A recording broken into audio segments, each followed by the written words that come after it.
The Baltimore port is responsible for handling billions in imports and exports, which could start spelling trouble for the supply chain across the country. Queen City News Chief Business Correspondent Taylor Young here now. And Taylor, what kind of impact is expected as a result of this closure? Yes, we know that the supply chain is extremely fragile, so any hiccup can have really ripple effects across the entire country. And right now we know the trucking industry, including right here in Charlotte, as well as ports along the East Coast, are scrambling to adapt.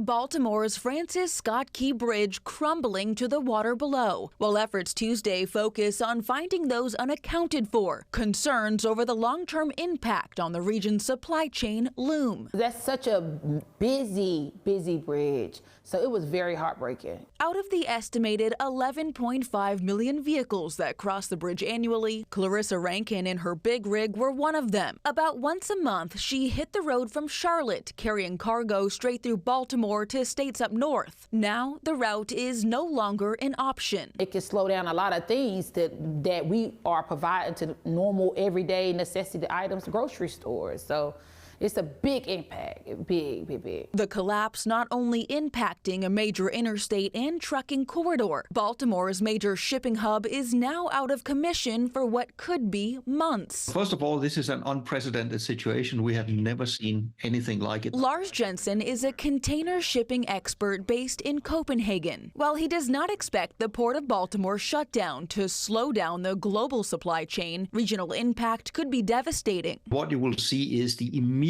shock right now is a major impact on customers that were supposed to use Baltimore for either imports or exports. While not as large as other ports along the East Coast, the Port of Baltimore is considered the busiest in the U.S. for car shipments, handling imports and exports for major automakers like Ford Motor. We've had experience in managing supply chain disruptions. In an interview with Bloomberg, Ford Motor's CFO says while it's too soon to know the exact extent of the shutdown, disruptions are inevitable. We'll have to divert parts to other ports along the East Coast or elsewhere in the country, and it'll probably lengthen the supply chain a bit. A longer supply chain, whether on 18 wheels or by vessel. People don't understand how much this transportation world could impact your everyday life. Likely to impact wait times and prices for everyday goods.